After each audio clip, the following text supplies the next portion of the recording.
Now it's time for Culture Talk, where we talk about culturally relevant topics that you can use to start conversations about your faith. I'm joined today with Dr. Joe Miller. Thank you for joining us. Thank you. So you are the co-founder of the Center for Cultural Apologetics, and we're going to be talking about something very culturally relevant, and that is issues of race.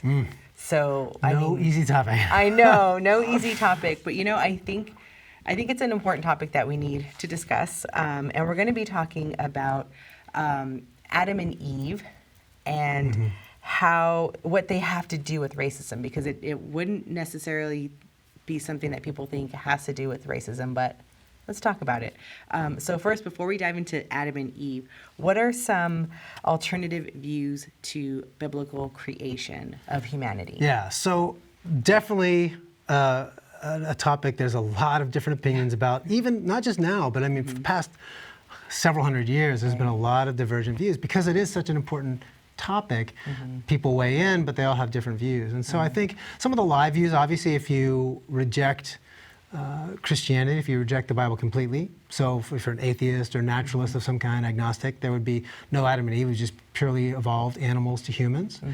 There are Christians called Theistic Evolutionists who would also say that that's true, but they say to some degree or another God had a hand in that process. Some would say from just the moment of creation, others say, oh, he's allowed to do miracles along the way. But it's some form of theistic evolution. Or there's a biblical creation that God created one pair of humans as the sole progenitors of mankind. And there's a few other views sprinkled in there that we might get to, but those are the three basic categories that people kind of fall into. So kind of the gist is either God created Adam and Eve, he specially created Adam and Eve, or he somehow tinkered with the evolution process. Or God Not doesn't at all. exist. Yeah. Yeah. So how do these different views then handle racial distinction? Yeah, so we know that race really is an invention of culture that really didn't start to the 18th, 19th century. So before that, the concept of race really wasn't around until those Enlightenment thinkers like Kant and Hume started to create these philosophies of seeing people based on skin as, tribalism has always been there, but not purely based on skin. And then you saw this sort of come in with Darwin, and he traded on that and added a scientific basis for those differences. And what that did for the discussion of historical origins was that people realized that Adam and Eve was kind of the linchpin to what you would believe about the science of race. And what I find historically is that most Christians who were able to resist the cultural tendency towards racial discrimination held firmly to historical Adam and Eve as progenitors. Didn't safeguard it, it wasn't perfect. There were still people that unfortunately bowed to that cultural pressure. But that was the view that gave the most solid, safest foundation for rejecting it. So you've written about and discussed the science of racism. So when we think about the origin of humanity and whether it's through Adam and Eve or through evolution, whether God had a hand in that or not, how does one or the other open up the door to the science of racism? Yeah. So I think what you have, broadly speaking, is that when you take God out of the special creation picture, that Adam and Eve were made specially created, distinct from the animal kind, their own kind, in that sacred image of God, you end up with some way or another, people are going to be weighed on a grade of hierarchy, higher or lower. And some people do it on race, and they say, oh, well, that's wrong, but they do it on other factors. But you end up opening yourself to some sort of gradation of humanity with those other views that reject special creation. And so I think that it's, in my study at least, it really kind of comes with the territory that you're opening yourself up to it, even if you want to resist it. Right. So a skeptic, I think, would say, though, that sure, maybe we're opening the door to racism by taking this view that that Adam and Eve weren't the first humans. But surely Christians are not innocent, because Christians have used the Bible and claimed, Adam and Eve as the first humans, but still somehow engage in racial bigotry and discrimination. So how do you engage in that conversation?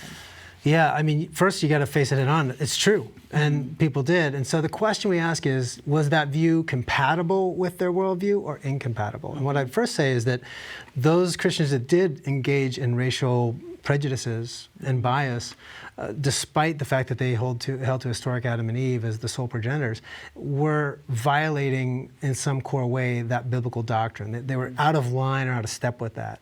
But others invented things. Like people know, like there's this thing called the curse of Ham that was around for a long time before Darwin and scientific racism.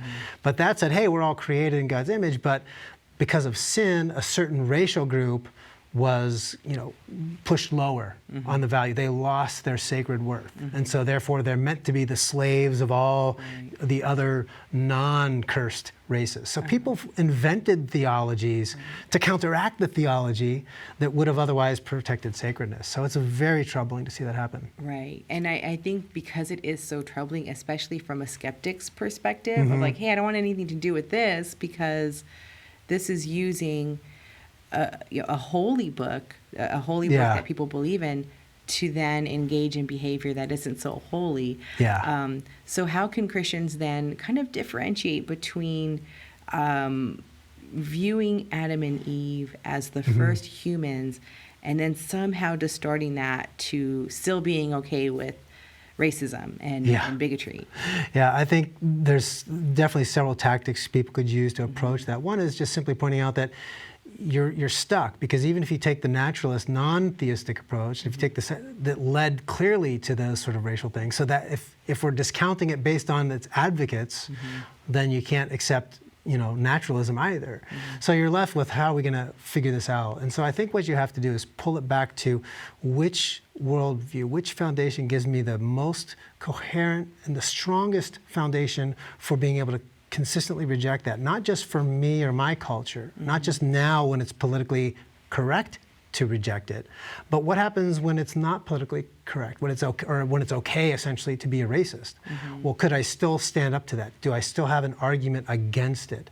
And I believe that this doctrine of historic Adam and Eve gives us the best foundation for being able to stand up to the cultural norms that will otherwise dehumanize people. And it's beyond the issue of race, too. It's other issues as well, other dehumanizing constructs that the culture creates. It's the best foundation. Not perfect, because we can still be people of our culture. Right. No, that's true. Well, thank you for that. I know it's the tip of the iceberg. A little tiny bit, right? It's such a huge topic.